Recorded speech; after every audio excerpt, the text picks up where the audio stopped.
नमस्कार बच्चों, मैं डिम्पल सैनी लेकर आई हूँ फिर से आपके लिए हिंदी के ऑनलाइन क्लास। तो आप सभी का बहुत बहुत स्वागत है आपकी इस कक्षा में। तो देखिए बच्चों, आज हम पढ़ने जा रहे हैं Bihar board 12th class Hindi में अगला चैप्टर, यानी कि गजानन माधव मुक्ति बोध के द्वारा लिखा गया चैप्टर। ठीक है, और उससे पहले देखिए हमने शमशेर बहादुर सिंह जी का जीवन परिचय, शमशेर बहादुर सिंह जी की कविता उषा और उनसे जुड़े हुए प्रश्नोत्तरों को हमने कर लिया है। आज हम जो लेक्चर नंबर 1 के रूप में पढ़ने जा रहे हैं गजानन माधव मुक्ति बोध का जीवन परिचय पढ़ने जा रहे हैं, और उसके बाद में अगले लेक्चर में हम उनकी कविता पढ़ेंगे जिसका सप्रसंग व्याख्या करेंगे। ठीक है, और उसके बाद क्वेश्चन आंसर ऐसे धीरे धीरे बहुत ही जल्दी हमारा जो सिलेबस है पूरा होने वाला है, और उसके बाद हम शुरू करेंगे व्याकरण। सभी को इंतजार है, जितने भी बोर्ड है सभी को इंतजार है, चाहे वो यूपी बोर्ड हो, चाहे बिहार हो, चाहे एनसीईआरटी हो, सभी को वेट है कि मैम हिंदी ग्रामर कब पढ़ाएंगे। तो बहुत जल्दी पढ़ाएंगे बेटा, आपके कोर्स के अनुसार ही पढ़ाएंगे। जैसे जो भी सारी चीज़ें हैं वो सारी हम हिंदी ग्रामर के रूप में ले लेंगे। तो आज हम शुरू करते हैं Bihar board 12th class Hindi में अगला चैप्टर, जिसके जो कवि है वो है गजानन माधव मुक्ति बोध, और जिनकी कविता हम अगले लेक्चर में पढ़ेंगे। तो शुरू करते हैं उनका जीवन परिचय। जीवन परिचय के रूप में गजानन माधव मुक्ति बोध का सबसे पहले जन्म पढ़ेंगे। तो 13 नवंबर 1917 ईस्वी में उनका जन्म हुआ था। कब हुआ था? 13 नवंबर 1917 ईस्वी में। निधन की बात करें तो 11 सितंबर 1964 ईस्वी में उनका निधन हुआ था। ईस्वी में, ठीक है, आपको ये ईस्वी लिखना बहुत जरूरी है। क्यों? क्योंकि विक्रम संवत भी हमारे देश में विक्रम संवत भी चलता है और ईस्वी संवत भी चलता है। तो हमें ईस्वी लिखना है कि आप जो डेट बता रहे हैं वो ईस्वी की है या विक्रम संवत की है, वो सारी चीज़ें। जैसे तुलसीदास जी का जो जीवन परिचय है वो संवत में भी दिया गया है और ईस्वी में भी दिया गया। तो आप किस में लिख रहे हो, संवत में लिख रहे हो या ईस्वी में लिख रहे हो? ठीक है, वो इस पर डिपेंड करता है। तो जन्म कब हुआ था? 13 नवंबर 1917 में, और मृत्यु हुई थी 11 सितंबर सन 1964 ईस्वी में उनकी मृत्यु हो गई थी। जन्म स्थान की बात करें तो श्योपुर। श्योपुर कहाँ है? ग्वालियर में। और ग्वालियर कहाँ है? मध्य प्रदेश में। तो मध्य प्रदेश के ग्वालियर के श्योपुर नामक स्थान पे गांव में उनका जन्म हुआ था। किनका? गजानन माधव मुक्ति बोध जी का जन्म हुआ था। और बहुत ही उत्कृष्ट श्रेणी के कवि है ये। इनकी कविताओं में जन चेतना दिखती है, संघर्ष दिखता है, जो भी असामाजिक तत्व है उनके बारे में बताते हैं। समाज का यथार्थवादी रूप देखने को मिलता है, बहुत सारी चीज देखने को मिलती है। तो ऐसे उत्कृष्ट श्रेणी के जो कवि है गजानन माधव मुक्ति बोध, इनका जन्म 13 नवंबर 1917 ईस्वी में और मृत्यु 11 सितंबर 1964 ईस्वी में। कहाँ इनका जन्म कहाँ हुआ था? श्योपुर, ग्वालियर के मध्य प्रदेश के ग्वालियर में श्योपुर नामक स्थान पर इनका जन्म हुआ था। माता पिता की बात करें, अब देखिए मैंने आपको कई बार बताया है कि जीवन परिचय के अंतर्गत आपको लिखना है कि उनका जन्म, मृत्यु, माता पिता और जन्म स्थान और शिक्षा और उनके जीवन से जुड़ी हुई कुछ चीजें और कृतियां, यह आपके आ जाएगी जीवन परिचय के अंतर्गत। अब यहाँ पर हम साहित्य परिचय लिखते हैं तो साहित्य परिचय थोड़ा सा अलग आ जाएगा। जीवन परिचय में माता है उनकी पार्वती बाई और पिता है माधव राज मुक्ति बोध, यानी कि माधव राज मुक्ति बोध इनके पिता का नाम है, पार्वती बाई इनकी माता का नाम है। तो याद हो गया? मुझे नहीं लगता है ये स्लाइड आपसे छूट गई है। ये स्लाइड आपको याद हो गई होगी कि कब 13 नवंबर 1917 ईस्वी में उनका जन्म हुआ था और 11 सितंबर 1964 ईस्वी में उनकी मृत्यु हुई थी। श्योपुर, ग्वालियर के मध्य प्रदेश में उनका जन्म हुआ था। पार्वती बाई उनकी माता का नाम है और माधव राज मुक्ति बोध उनके पिता का नाम है। आगे चलते हैं, देखिए बच्चों, शिक्षा। उज्जैन, ये सभी देखिए जो जितने भी स्थान है वो सब एमपी के यानी मध्य प्रदेश के स्थान है। उज्जैन, विदिशा, अमझरा, सरदारपुर में प्रारंभिक शिक्षा 1930 में हुई और 1930 में उज्जैन के माधव कॉलेज से ग्वालियर बोर्ड की मिडिल परीक्षा में असफल हो गए। 1931 में सफलता प्राप्त की और 1935 में माधव कॉलेज से इंटरमीडिएट किया। 1937 में बीए में असफल हो गए फिर, और 1938 में सफलता प्राप्त कर ली।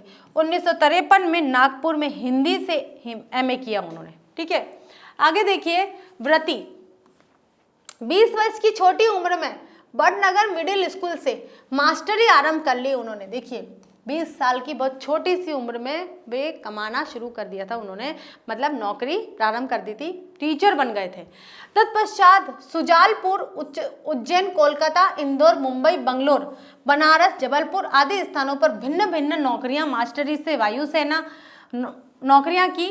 मास्टरी से वायुसेना, पत्रकारिता से पार्टी तक 1948 में नागपुर आए।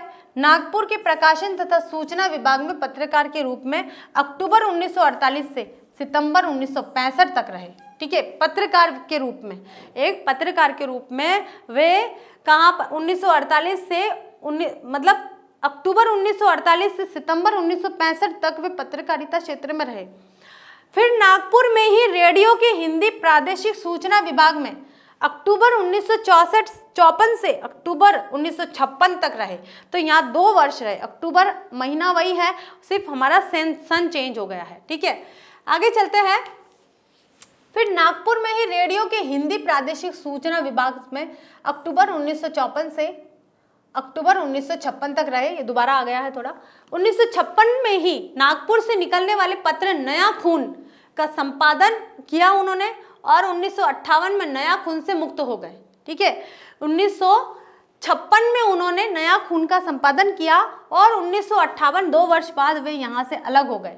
अंततः 1958 से दिग्विजय महाविद्यालय राजनांद गांव में प्राध्यापक रहे। अब ये क्यों हट गए थे इस संपादन, ये जो नया खून नामक पत्रिका का संपादन किया था 1956 में और 1958 में वे यहाँ से कार्य मुक्त हो गए थे। क्यों हो गए थे?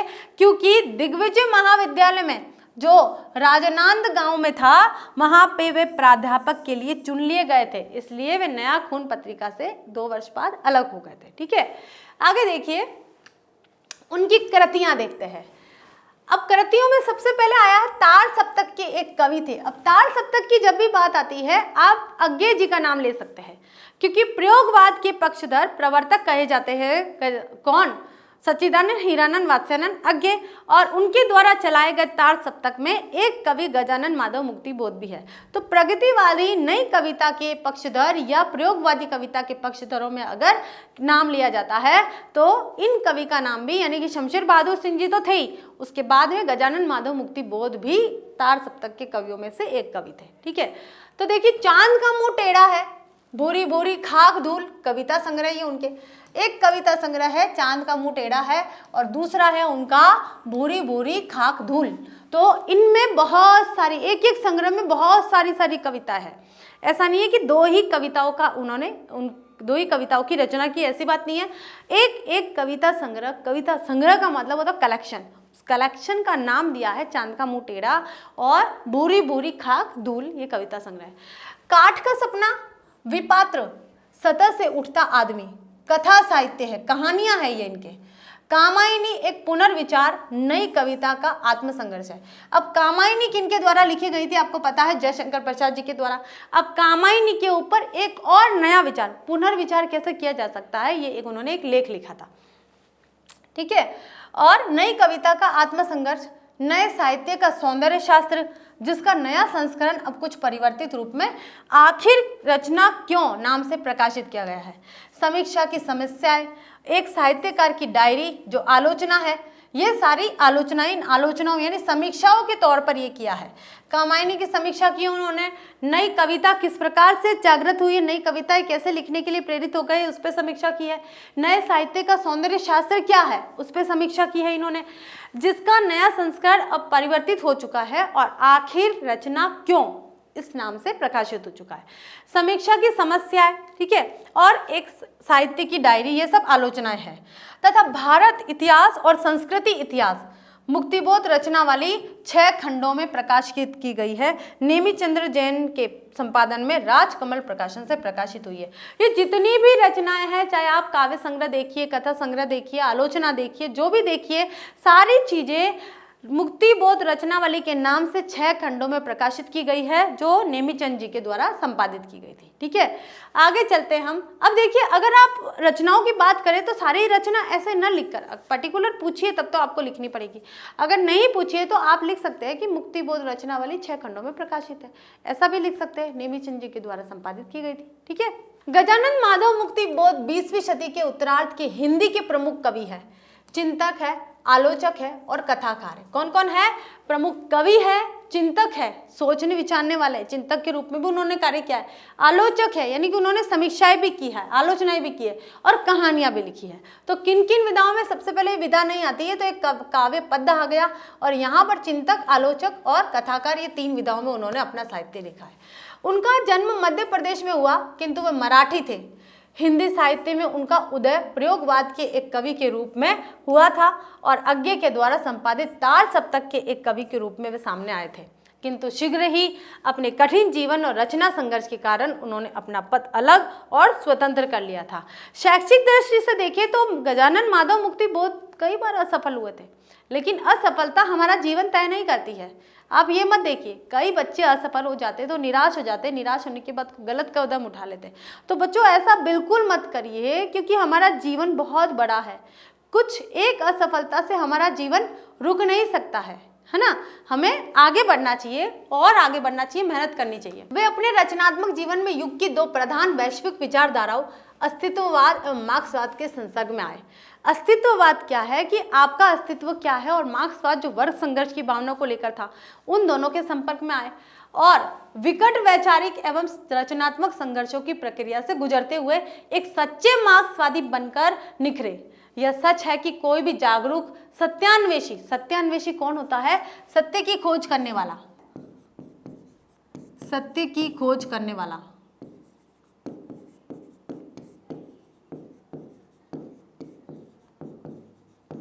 ठीक है। एवं जीवंत लेखक अपने समय की प्रमुख विचारधाराओं और भावधाराओं से विलग, विलग का मतलब होता है अलग, विलग या तटस्थ नहीं रह पाता था। तटस्थ यानी एकदम अलग, ठीक है, जिसे न्यूट्रल बोलते हैं हम लोग, नहीं रह पाता। और मुक्तिबोध भी इसके अपवाद नहीं थे, किंतु वे अपनी प्रकृति और संवेदना से ही अथक सत्यान्वेषी, ज्ञान पिपासु तथा साहसी खोजी थे। तो इस प्रकार का व्यक्तित्व था किनका? गजानन माधव मुक्ति बोध जी का ये व्यक्तित्व था। इनमें से जो भी चीजें आपको याद रहती है, आपको उनके जीवन परिचय में लिखनी है। आगे चलते हुए बच्चों देखिए कि उनकी प्रकृति और संवेदना ही उन्हें उक्त विचारधाराओं के निकट ले आई थी। उनमें बौद्धिक और नैतिक पराक्रम कूट कूट कर भरा हुआ था। स्वभावतः इन विचार दर्शनों के आगे उन्होंने तुरंत घुटने नहीं टेक दिए। यानी कि अस्तित्ववाद और मार्क्सवाद के प्रति जो उनके विचार थे, जो भी उन्हें दबाने की कोशिश करता था, लेकिन संघर्ष के साथ जीवन जीना उनकी प्रेरणा थी और संघर्ष उन्हें प्रेरणा देकर आगे बढ़ाने का कार्य करता था। तो उन्होंने किसी प्रकार हार नहीं मानी थी, अपनी गर्दन नहीं डाल दी। उनसे अपने प्रश्नों और आपत्तियों के साथ अनवरत संघर्ष किया और इस संघर्ष के बाद मार्क्सवाद को अपनी आस्था के रूप में उपार्जित किया। यही कारण है कि उनके साहित्य में कोई विचारधारा या दर्शन निरा अनुवादित नहीं दिखता। वह कवि के अपने विचार दर्शन, जिसका उसने ज्ञान, अनुभव और संवेदन के द्वारा अपने ढंग से विकास किया हो, की तरफ प्रतीत होता है कि कवि ने अपने ज्ञान को कैसे अर्जन किया है, कैसे संवेदन को प्रकट किया है, क्या क्या चीजें उन्होंने अपने अंदर समाहित की है, वो सारी ऐसे ही उनके काव्य में देखने को मिलती है। अब देखिए क्या है कि मुक्तिबोध के जीवन और साहित्य में कोई फांक नहीं दिखाई पड़ती है, कि कोई दरार नहीं है, बीच में कोई फांक नहीं है। उनका जीवन और साहित्य दोनों अक्स बर अक्स यानी कि एक दिखाई पड़ता है। अब कैसे दिखाई पड़ता है जीवन और साहित्य? कि उन्होंने अपने जीवन में जो संघर्ष किया है वो साहित्य में उकेर दिया है। नहीं, उन्होंने अपने जीवन में जो भी देखा है, जो भी पढ़ा है, जो भी समझा है, जो भी झेला है, जो भी अनुभव था, वो सारा अनुभव साहित्य में रख दिया है। तो फाक नहीं है, उनके बीच में कोई दरार नहीं है, कोई फर्क नहीं है, सब एक ही है। ठीक है। स्वभावतः जीवन मूल्य और रचना मूल्य भी एक है। मुक्तिबोध ने अपने जीवन से ही रचना की कीमत चुकाई है। इस लिहाज यानी इस तरह से उनकी तुलना के लिए हिंदी में एक ही कवि है, निराला। यानी कि गजानन माधव मुक्तिबोध जी से अगर किसी की तुलना की गई है तो सूर्यकांत त्रिपाठी निराला जी से की गई है। ठीक है, तो निराला की तुलना यहाँ मुक्तिबोध जी से की गई है। मुक्तिबोध निराला की तरह अपनी पीढ़ी के महान क्रांतिकारी कवि है। उन्होंने, अब निराला कौन से काल के थे आपको पता है सभी को, छायावाद के। ठीक है, निराला छायावाद के थे और ये थे प्रयोगवादी। मुक्तिबोध जो थे नई कहानी या नई कविता धारा की प्रयोगवादी कविता के पक्षधर थे, प्रगतिवादी विचारधारा थी इनकी। ठीक है, तो ये अपने समय के महान कवि थे। जो विशेषता इनके अंदर थी वही विशेषता प्रगतिवादी काव्य या प्रगतिवादी या प्रयोगवादी कवियों में मुक्तिबोध का स्थान दिया गया था। उन्होंने कविताएं लिखी, कहानियां लिखी, डायरी, आलोचना, एक उपन्यास भी लिखा, किंतु ये सभी साहित्य रूप और विधाएं अपने परंपरागत ढांचे का अतिक्रमण करती है। परंपरागत ढांचा जो लीक चली आ रही थी, जो परिपाटी आ रही थी, उस परिपाटी को तोड़ने का कार्य करती है। आगे चलते हैं। अतिक्रमण मुक्तिबोध के विलक्षण अनुभव और कथ्य के कारण हुआ है। विलक्षण का मतलब होता है अद्भुत, ठीक है, बहुत ही विशेष बोल सकते हैं। उनका अध्ययन, पर्यवेक्षण, अनुभव, संवेदन और यथार्थबोध असाधारण और अद्वितीय है। वे यथार्थ की सुपरिचित चालू सतह को अपनी प्रखर रचनात्मक अंतर्दृष्टि से भेद कर एक ऐसी समग्रता में पकड़ते हैं, यानी यथार्थ यानी कि समाज के उस सच को प्रकट करते हैं। यथार्थ क्या होता है? सच, उस समय की सच्चाई को प्रकट करने का कार्य करते हैं, उसको यथार्थ कहा जाता है। तो उसको प्रकट करने के लिए अपनी अंतर्दृष्टि का भी प्रयोग करते हैं, वे अपने आत्मज्ञान का भी प्रयोग करते हैं, अपने अनुभव का भी प्रयोग करते हैं। तो सारा निचोड़ लेकर वो अपने काव्य की रचना करते हैं, अपने साहित्य को रचते हैं। समग्रता में पकड़ते हैं कि पाठक हतप्रभ हो जाता है। मतलब हतप्रभ का मतलब होता है एकदम पढ़ते पढ़ते पाठक ऐसा अपने आप को उसके अंदर झोंक देता है, पूरी तरह से उसको समर्पित कर देता है, उस साहित्य को हो जाता है। यही कारण है कि उनकी दृष्टि तथ्यों के वर्तमान तक ही सीमित न रहकर उनके अदृश्य अतीत और अलक्ष्य भविष्य तक भी पहुंचती है। मतलब उनकी कहानी को पढ़ते हैं तो आप भविष्य की, भूतकाल के बारे में भी सोच सकते हो कि पहले क्या था और आने वाले क्योंकि प्रगतिशील विचारधारा के कवि है ये, तो प्रगतिशील में भविष्य को भी देखा जा सकता है। तो उनके काव्य में हम वर्तमान, अतीत और भविष्य सारी चीजों को हम देख सकते हैं, ठीक है। आगे चलते हैं कि यहाँ उनकी एक अपेक्षाकृत आरंभिक दौर की एक ऐसी कविता दी जा रही है जो कथ्य और संप्रेषण, संप्रेषण क्या होता है? कम्युनिकेशन, ठीक है, क्या बोल सकते हैं हम इसको? बातचीत, ठीक है, बातचीत की दृष्टि से कम जटिल, जटिल का मतलब होता है कठिन, और सुगम है, यानी कि कम कठिन है, और सुगम यानी कि आसानी से समझने योग्य है। उन्होंने प्राय लंबी कविताएं ही लिखी है। उनकी लंबी कविताओं में सहर्ष स्वीकारा कविता बहुत लंबी है, ऐसी ही लंबी लंबी कविताएं उन्होंने लिखी है, ठीक है। यह कविता तुलनात्मक रूप से कम लंबी है। इस कविता में कवि की दृष्टि और संवेदना वैश्विक और सार्वभौम दिखाई पड़ती है। कवि पीड़ित और संघर्षशील जनता का, जो अपने मानव उचित अधिकारों के लिए कर्मरत है, यानी कि वह जनता जो मनुष्य को प्राप्त, वह जनता जो अपने ऐसे अधिकारों को प्राप्त करना चाहती है जो मनुष्य के लिए है, और उन अधिकारों को प्राप्त करने के लिए वो जीवन से संघर्ष करती है, यथार्थ से संघर्ष करती है। उस संघर्ष को ही यहाँ उन्होंने बताया है। और ये जो संघर्ष है, ये जो उनकी कविता है, किसी एक क्षेत्र को लेकर नहीं है, एक विशेष पर्टिकुलर स्थान को लेकर नहीं है, ये वैश्विक तौर पर ये सभी के लिए है। विश्व में जितने भी संघर्ष है, यानी कि जो भी वर्ग है, हर वर्ग के लिए कविता साबित होती है। चित्र प्रस्तुत करता है यह जनता दुनिया के तमाम देशों में संघर्षरत और अपने कर्म और श्रम से न्याय, शांति, बंधुत्व की दिशा में प्रयासरत है। कवि इस जनता में एक अंतर्वर्ती एकता देखता है और इस एकता को कविता का कथ्य बनाकर संघर्षकारी संकल्प में प्रेरणा और उत्साह का संचार करता है। यहाँ पर जो हम कविता पढ़ेंगे, अगले लेक्चर में जब भी पढ़ेंगे, आपको मैं बताना चाहती हूँ कि इस कविता में क्या है कि यहाँ जो कवि मुक्तिबोध जी हैं, उन्होंने जनता के आंतरिक मन को पढ़ा है और उन्होंने पढ़कर ये जाना है कि जो जनता है, जो कर्मरत है, जो कार्य करती है, वह अंदर से एक है। और उनकी जैसे सोच, हम क्योंकि मार्क्सवाद के पक्षधर थे और मार्क्सवाद के पक्षधर में अस्तित्ववादी थे, मार्क्सवादी थे और अस्तित्ववाद की प्रेरणा, उनको इस चीज़ की प्रेरणा मिली थी। तो उसमें था कि मानव का भी कोई अस्तित्व होता है। अगर उसे आप केवल एक मजदूर समझ रहे हैं तो मजदूर नहीं है, उसका भी अस्तित्व है, उसके भी कुछ अधिकार है, वो कार्य कर रहा है। नहीं, आप पैसा दे रहे हो तो बदले में वो कार्य कर रहा है, उसके बिना आपका अस्तित्व नहीं है और आपके कार्य के बिना उसका अस्तित्व नहीं है। तो इस तरह से दोनों की यहाँ आवश्यकताओं को बताया गया है। जमाने भर का कोई, देखिए अब यहाँ पर जो यहाँ शमशेर बहादुर सिंह जी ने मुक्तिबोध जी के जो लिखा है वो कहा गया है कि जमाने भर का कोई इस कदर अपना ना हो जाए कि अपनी जिंदगी खुद आपको बेगाना हो जाए। चमन खिलता था, चमन क्या होता है? बगीचा। चमन खिलता था, तू खिलता था, वो लिखना कैसा था कि जैसे हर कली से दर्द का याराना हो जाए। इधर मैं हूँ उधर मैं हूँ, अजल तू बीच में क्या है, फकत एक नाम है, यह नाम भी दो का न हो जाए। और ये लिखा गया है शमशेर बहादुर सिंह जी के द्वारा, और किसके लिए लिखा गया है? गजानन माधव मुक्तिबोध जी के द्वारा लिखा गया। तो ये समकालीन कवि थे, देखिए, और इन्होंने अपनी कविताओं को बहुत अच्छे ढंग से प्रगतिवादी कविता के रूप में या प्रयोगवादी कविता के रूप में नए नए प्रयोगों के माध्यम से और उस सामाजिक यथार्थ को, शमशेर बहादुर सिंह जी ने प्रकृति के यथार्थ को प्रस्तुत करने का प्रयास किया है कई बिंबों के द्वारा, कई प्रतीकों के माध्यम से। वैसे ही शमशेर बहादुर सिंह जी ने समाज के उस यथार्थ को प्रस्तुत करने का प्रयास किया है कई उलाहनों के द्वारा, कई माध्यमों के द्वारा। इसी के साथ देखिए बच्चों, आज हमारा यहाँ पर Bihar board 12th class Hindi में गजानन माधव मुक्ति बोध जी के द्वारा जो लिखी गई कविता है, उस कविता से पहले हमने उनका जीवन परिचय पढ़ा है और जाना है कि हम कविता में किस तरह के विचारों का अध्ययन करेंगे, किस तरह के विचारों को पढ़ेंगे। तो आज का लेक्चर यहीं पर समाप्त होता है। अगला लेक्चर लेकर फिर से हाजिर होते हैं। तब तक के लिए थैंक यू।